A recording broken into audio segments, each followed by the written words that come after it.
이 며느리와 자부와 이 시어머니가 함께 사는 것입니다.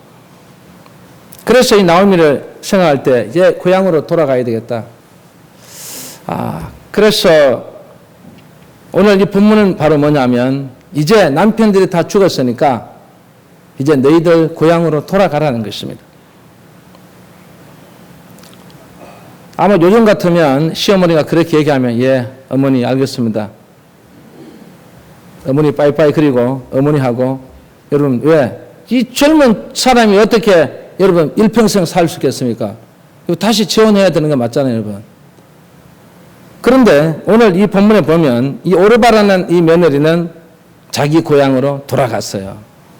그런데 룻도 만약에 돌아갔더라면 이 성경에 기록되지 아니었을 것입니다. 그런데 이 룻은 끝까지 시어머니를 따라가겠다는 것입니다. 오늘 이 성경에 보면 어머니께서 가시는 곳에 나도 가고 어머니께서 유숙하시는 곳에 나도 유숙하겠나이다. 어머니의 백성이 나의 백성이 되고 어머니의 하나님이 나의 하나님이 되시리니 어머니께서 죽으시는 곳에 나도 죽어 거기에 장사될 것이라. 만일 내가 죽는 일 외에 어머니를 떠나면 여호와께서 내게 벌을 내리시고 더 내리시기를 원하나이다. 저도 조금 있으면 며느리를 봐야 되는데 이런 며느리를 보고 싶어요. 왜 아멘 안 하십니까? 이런 며느리 이 세상에 있다면 진짜 이런 며느리가 있다면 얼마나 좋겠어요. 이건 참으로 대단한 결심이 아닙니까? 그래서 우리 인간의 모든 일은요 결심에서 이루어지는 거예요. 사람이 한번 결심한다는 거 참 중요한 것이죠. 우리가 성경에 보면 아들을 못 낳는 이 한나를 보세요. 그는 성전에서 기도하기를 결심했습니다. 그런데 성경에 보니까 이 한나라는 여인은 이 아기를 가질 수 없다는 것이에요. 우리가 말하면 여자의 어떤 자궁이 다 없다는 말이에요. 그런데 무슨 아기를 낳는단 말이에요. 그런데도 이 한나는 이 성전에서 자식이 낳을 때까지, 자식을 주실 때까지 이 성전에서 기도하기로 결심하고 그는 살생 결단할 때 하나님의 기적이 일어난 것입니다. 그래서 아들을 받은 것입니다. 이게 바로 결심이에요, 여러분. 이 기생 라합을 보세요. 이스라엘의 정탐꾼들을 숨겨주기로 결심하고 그리고 실행하는 결과 여리고 성이 함락되고 붕괴될 때 기생 라합만 구원받았지 않습니까? 이건 자기의 그 결심 때문에 이루어진 것입니다.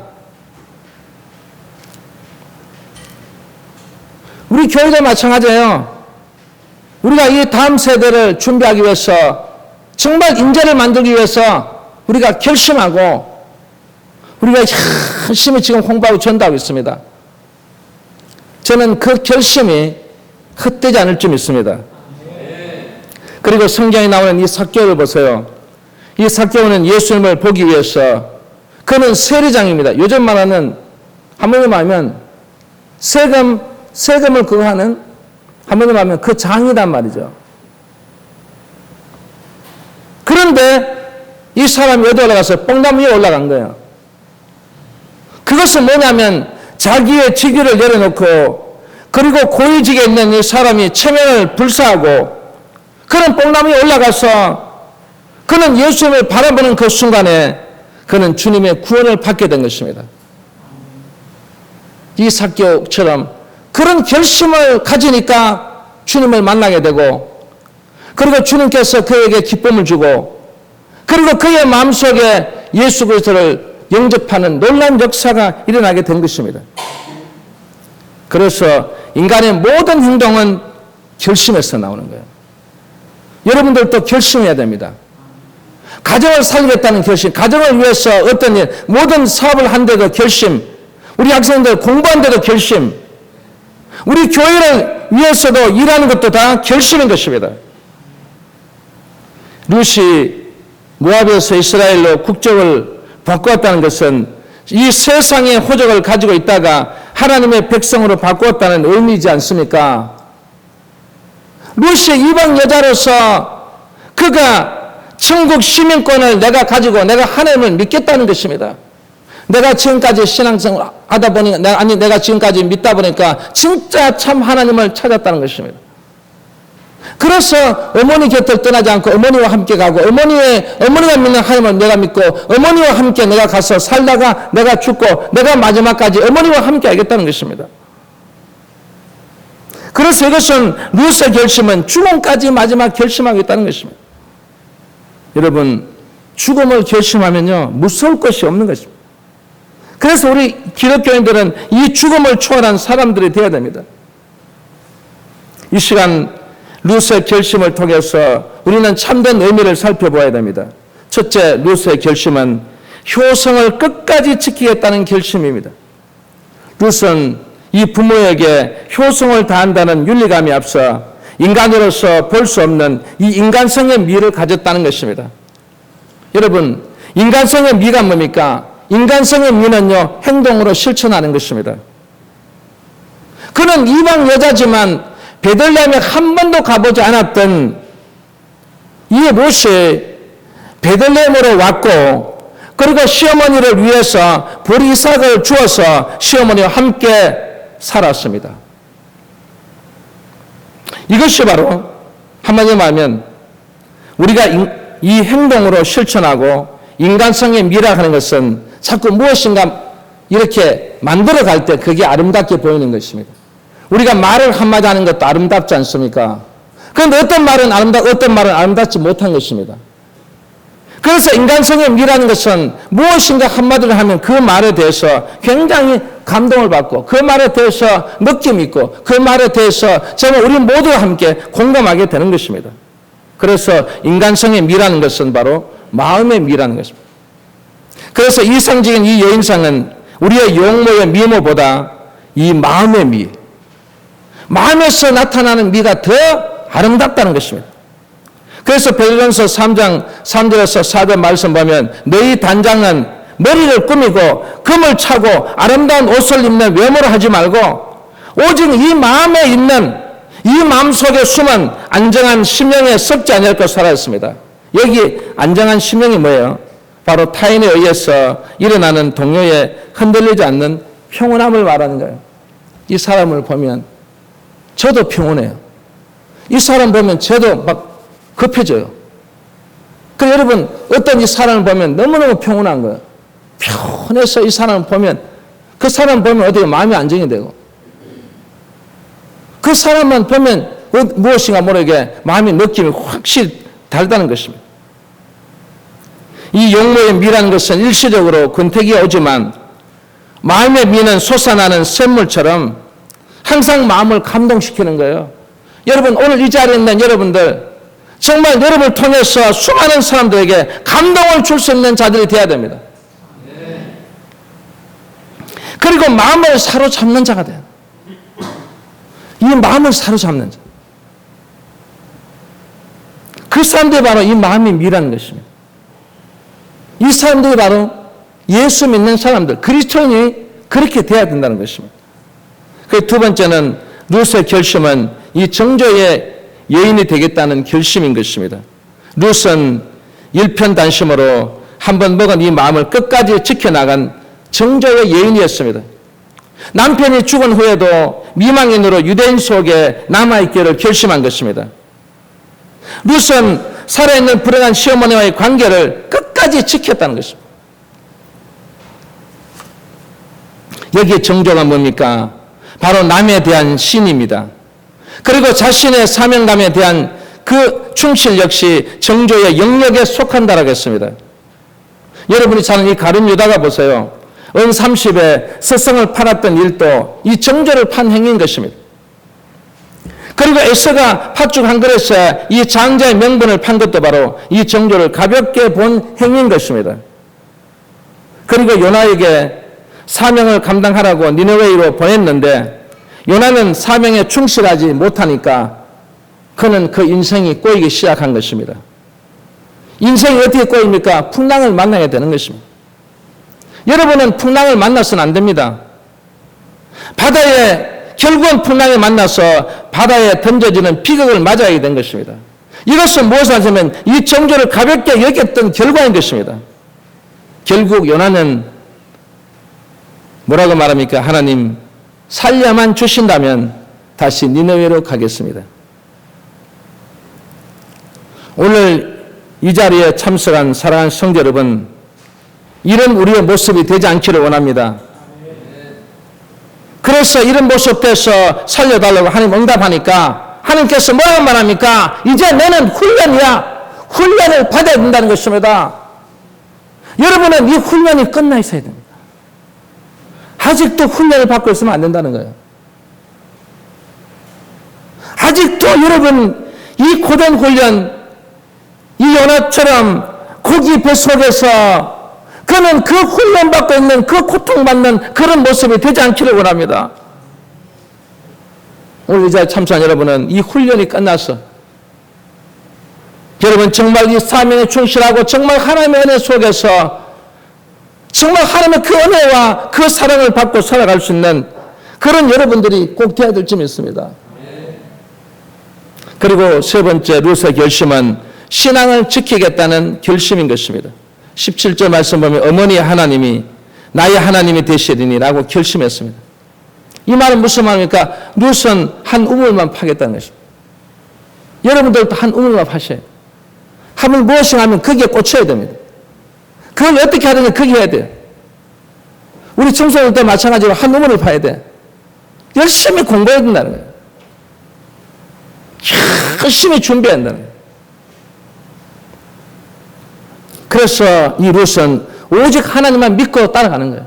오직 한 우물을 파고 오직 하나님께서 우리에게 역사해 주신다는 것을 믿고 나아갈 때 여러분 이 룻은 이 성경에 기록되는 역사가 일어난 것입니다. 초대 교회 시대에는 이 나이 어린 처녀들이 온갖 고초를 겪다가 최후에는 이 순교를 당하면서도 하나님께 대한 이 믿음을 포기하지 않았습니다. 이들은 세상으로부터 믿음을 포기하라고 강요도 받고 위협도 받았지만 그때마다 그들은 한결같이 뭐라고 외치냐면 나는 그리스도인입니다. 그리스도인답게 살다가 그리스도인으로서 어떤 고난과 고통과 혼란이 오더라도 나는 그리스도인이기 때문에 그리스도인을 포기할 수 없다는 것입니다. 그래서 그들은 그 많은 그 수란을 겪고 그 고초를 겪고 그들의 목숨을 앗아갔던 그 속에서도 그 많은 고난 속에서도 그들은 나의 아버지, 나의 하나님 아버지라고 그들은 외치는 것입니다. 그래서 아모스 5장 4절 보면 너희는 나를 찾으라 그리하면 살리라. 6절에 너희는 여호와를 찾으라 그리하면 살리라. 여기에 여호와가 뭐예요? 바로 마이 파들입니다. 나의 아버지라는 말이에요, 여러분. 여러분 마음속에 나의 아버지라는 이 아버지가 내 속에서 막 솟아나요. 내 속에 아버지라는 확신이 와야 돼요. 여러분 실제로 여러분 아버지 어머니 보고 확신 오지 않습니까? 그러다 여러분 아버지 어머니 부르잖아요, 여러분. 그것처럼 여기면 하는 나의 아버지라는 이 아버지가 내 속에 육신의 아버지처럼 육신의 어머니처럼 나의 마음에 와 닿아야 된다는 거예요. 이게 없는 거예요, 여러분. 그래서 초대교회 그 많은 사람들, 그 여인들, 그들이 고난을 겪고 고초를 겪고 그 목숨을 잃고 그들이 죽어가는 그 순간에서도 하나님 아버지, 나는 그리스도인입니다. 그리스도인을 배신할 수 없습니다. 저는 그리스도인답게 살겠습니다. 그렇게 고백했던 것입니다. 우리가 살기 위해서는 세상의 명예나 물질이나 쾌락을 찾는 것보다 우리는 먼저 하나님을 먼저 찾아야 될 점이 있습니다. 여기 찾으라는 말은 두 가지인데 하나는 뭐냐면 하나님을 사모하고 구하라는 말이에요. 사모하고 구하라는 말은 뭐냐면 아버지를 부르라는 말이에요. 아버지, 나의 아버지. 아버지를 외치라는 말이에요. 여기 찾아라는 말 두 번째는 뭐냐면 하나님 아버지께 간절히 구하는 기도하라는 것입니다. 왜? 아버지이기 때문에 자녀에게 줄 수밖에 없다는 거예요. 아버지가 자식에게 주지 아버지가 누구에게 주겠어요? 아버지는 자식에게 주는 것입니다. 오늘 우리 사랑하는 성도 여러분, 정말 이 아버지를 사모하고 그분의 이름만 구하세요. 그분의 이름만 부르시기 바랍니다. 그리고 그분 앞에, 아버지 앞에 간절히 구하시기 바랍니다. 기도하시기 바랍니다. 이 본문에 요셉의 마음은 전혀 불신앙으로 흔들리지 않았다는 것을 볼 수 있습니다. 여러분, 만약에 하나님께서 우리에게 생명을 택하겠냐, 죽음을 택하겠냐 이러면 이거는 어느 누구든지 이거는 바로 답이 나오게 되어 있습니다. 저는 생명을 택하면 이러지. 누가 죽음을 택한다는 사람이 있습니까? 한 사람도 없을 거예요. 그리고 당신이 내가 저주를 받을 거냐, 내가 축복을 받을 거냐 그러면 여러분, 저주를 받고 싶겠습니까? 축복을 받고 싶겠습니까? 그건 말을 하나, 이거는 바로 축복을 받는 겁니다. 그런데 문제는 뭐냐면 우리 속에 이것만 있는 게 아니에요. 여러 가지가 이 속에 복잡한 것이 10가지 아니 100가지, 100가지, 1000가지 이상으로 이 속에서 이게 서로가 다 이 속에 들어있기 때문에 들어있으니까 여러분 이 생명과 죽음은 이 두 가지가 여러분 마음속에 딱 나타나는 거예요. 여러분 이 시간을 통해서 여러분 마음속에 수많은 수천 가지 있는 이 모든 것을 다 버리세요. 버리고 내 속에 두 가지만 가졌어요. 생명과 죽음을 가져. 생명과 죽음을 딱 생각하게 되면 이 두 가지만 이 속에 있게 되면요. 여러분은 누가 죽음을 택하겠습니까? 생명을 택하지. 그러면 여러분은 확신 있게 생명을 택해서 나는 이 생명을 택겠다. 나는 이 생명을 가지고 산다. 나는 이 생명 때문에 살아. 나는 이 생명이 소중한 거야. 이 생명을 소중하게 귀하게 사용해야 돼. 그렇게 여러분 바뀌어지는 거예요. 오늘 이 자리에 참석한 우리 사랑하는 성도 여러분, 내 속에 생명과 죽음만 딱 생각하세요. 그러면 여러분은 생명을 택하게 될 줄 믿습니다. 그리고 내 속에 저주와 축복만 생각하세요. 그러면 여러분은 축복을 딱 택하게 돼요. 축복을 선택해서 이 축복은 아버지가 주시고 아버지께서 나에게 자녀에게 주는 이 축복을 나는 받고 산다. 어디에 가더라도 나는 축복의 사람이다. 내가 가정에 가도 나는 축복의 사람이고 내가 사업장에 가도 축복의 사람이고 직장에 가도 내가 축복의 사람이고 내가 학교에 가도 축복의 사람이고 내가 어느 곳에 있어도 나는 축복의 사람이다. 왜? 아버지이기 때문에, 아버지가 나에게 복을 주셨기 때문에. 여러분 우리는요 이 저주와 축복을 생각해야 돼요. 그것만 생각하면 여러분 저주는 다 생각하지 않습니다. 이 축복만 생각하면 어디에 가 있어도 지금 힘들고 그래도 아버지 나에게 축복의 이 귀한 손길을 나에게 역사하기 때문에 오늘 이 순간은 어렵지만 내일은 우리에게 이 복이 엄청나게 굴러 들어올 것이다. 믿으십니까? 바로 지금 무시 그 상황이 있다 이 말이에요.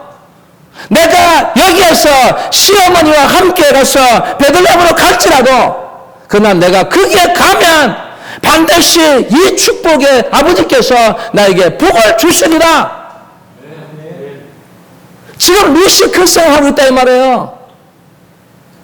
그 생각대로 그는 그곳에 베들레헴에 가서 엄청난 복을 받고 엄청난 남편을 만나게 되고 엄청난 하나님의 이 축복 속에 나중에 결국은 누가 탄생됩니까? 다윗이 탄생되죠. 그 다음에 누가 탄생됩니까? 예수 그리스도가 탄생되는 그 족보의 이름 중에 한 사람이 바로 누시라는 것입니다. 오늘 우리 사랑하는 성도 여러분, 오늘 이 순간을 통해서 우리는 이 죽음과 생명을 생각하십시오. 그러면 여러분은 생명을 택하게 돼 있어요. 저주와 축복만 생각하십시오. 다른 거 다 버리세요. 이 축복 안에 모든 게 들어있습니다. 여러분 이 복을 누리시기 바랍니다. 이 복과 함께 하시기 바랍니다. 이 복의 역사가 여러분에게 함께 할 줄 믿습니다. 이 복이 여러분 가정에 스며들 것입니다. 이 복이 여러분의 사업장에 들어갈 것입니다. 이 귀한 복이 여러분의 자녀들에게 스며들 것입니다. 이 복이 영혼재단에 임할 때에 앞으로 이 재단이 앞으로 20년, 30년, 40년이 지났을 때 그 귀한 복이 여러분들이 후손 자자손손에게 계속해서 임할 줄 믿습니다. 이 룻은 유다 땅을 가는 데 있어서 시어머니에게 시간적 여유를 달라고 요청하지 않았습니다. 아마 시어머니가 며느리한테 이렇게 얘기하면 어머니 제가 한 3일만 생각해 보겠습니다. 여러분 다 그렇잖아요. 여러분 제가 하루만 시간 주십시오. 그런데 이 룻은 시간적 여유를 달라고 요청하지 않았습니다. 바로 그 자리에서 적극적으로 말합니까? 어머니의 하나님이 나의 하나님이 되시려니 저는 따라가겠습니다. 같이 동행하겠습니다. 그리고 마지막 뭐라고 합니까? 같이 죽겠습니다. 그래서 룻의 그 마음속에 무엇이 있냐면 그 속에 바로 사랑이 있는 것입니다. 사랑이 더 끌는 것입니다. 그 사랑. 이 사랑은요 부모에 대한 사랑이고 그 사랑은 부부에 대한 사랑이고 그 사랑은 자식에 대한 사랑이에요. 그래서 이 사랑을 소유해야 할 이유가 있는 거예요. 그 이유가 바로 뭐냐면 바로 예수 그리스도의 한번 더 합시다. 예수 그리스도의 명령이기 때문에. 누구의 명령이라고요? 예수 그리스도의 명령이기 때문에. 그 명령이 왜 중요하냔 말이에요. 바로 예수님께서 죄인을 사랑하셨기에 세상에 오셨고 그리고 우리를 사랑하셨기에 그분이 직접 십자가 위에서 우리의 죄를 위해서 그분이 십자가 위에서 피 흘리시고 돌아가셨다는 것입니다. 그래서 예수 그리스도의 그 삶 자체가 바로 무엇이라고요? 바로 사랑인 것입니다. 진정한 그리스도인이라면 당연히 그의 행함과 명령을 따라야 할 것입니다. 왜 그럴까 여러분? 우리는 그분의 사랑의 흔적이 있기 때문에 그리고 그분의 그 은혜의 흔적이 있기 때문에 그래서 사도 요한일서 3장 14절 이렇게 말합니다. 사랑은 우리가 사망에서 생명으로 옮기움 받은 흔적 그렇습니다. 그러므로 생명을 얻은 자는 사랑으로서 그 흔적을 나타내야 된다. 우리는 사망에서 생명으로 옮겨나는 그 속에 무엇이 있다고요? 바로 그 사랑의 흔적을 갖고 있다는 거예요. 그렇기 때문에 우리 모두가 그 사랑의 흔적을 우리가 다 입었으면 가지고 있으면 우리는 그 사랑으로서 그 흔적을 나타내야 된다는 거예요. 그래서 그리스도인은 사랑의 흔적을 나타내는 존재라는 것입니다. 여러분 오늘 이 자리에 참석한 여러분 우리 모두는 정말 그 사랑의 흔적을 함께 나타내는 공동체가 되기를 원합니다. 그래서 성경은 이렇게 말합니다. 사랑치 않는 자는 아직도 사망에 거하는 자라겠습니다. 그리스도의 흔적인 그 사랑을 우리가 모두 그 사랑을 간직하고 그 사랑을 나타내지 않는다면 아직도 그 사망에 거하는 자라겠습니다. 여러분은 이런 사망에 거하는 자가 되지 않기를 주의 이름으로 축원합니다. 그래서 이 사랑은 로마서 13장 10절에 보니까 이 사랑은 율법의 완성이라고 했습니다. 사랑이 뭐라고요? 율법 위에 율법을 완성시키는 게 바로 사랑이라고 했습니다. 그래서 예수님께서 마태복음 22장 37절 40절에 보니까 예수께서는 하나님을 사랑하고 이웃을 내 몸같이 사랑하라고 하시면서 이것이 뭐냐면 율법과 선지자의 강령을 했습니다. 대표적인 게 뭐냐? 사랑이라는 것입니다. 오늘 이 자리에 참석한 여러분, 이 룻의 결심을 통해서 그의 마음속에 무엇이 있다고요? 바로 부모를 사랑하는, 부모를 정말 사랑하는 진짜 사랑이 있고 하나님을 사랑하는 진정한 그 사랑이 있고 그 속에 이 귀한 놀라운 사랑의 공동체가 있기 때문에 룻은 포기하지 않고 그 시어머니를 따라서 베들레헴으로 와서 그곳에서 다시 남편을 만나게 되고 그곳에서 이 시어머니를 잘 모시다가 결국 이 성경 기록되는 놀라운 복을 받은 것처럼 오늘 이 자리에 참석한 여러분, 우리도 이 룻과 같은 그런 결심을 가지고 앞으로 우리의 이 신앙생활을 하면서 앞으로 정말 귀한 룻과 같은 이런 귀한 모습으로 여러분 다 그렇게 살 수 있기를 주의 이름으로 축원합니다. 기도하겠습니다. 하나님 아버지, 오늘 귀한 말씀을 우리에게 허락해 주셨고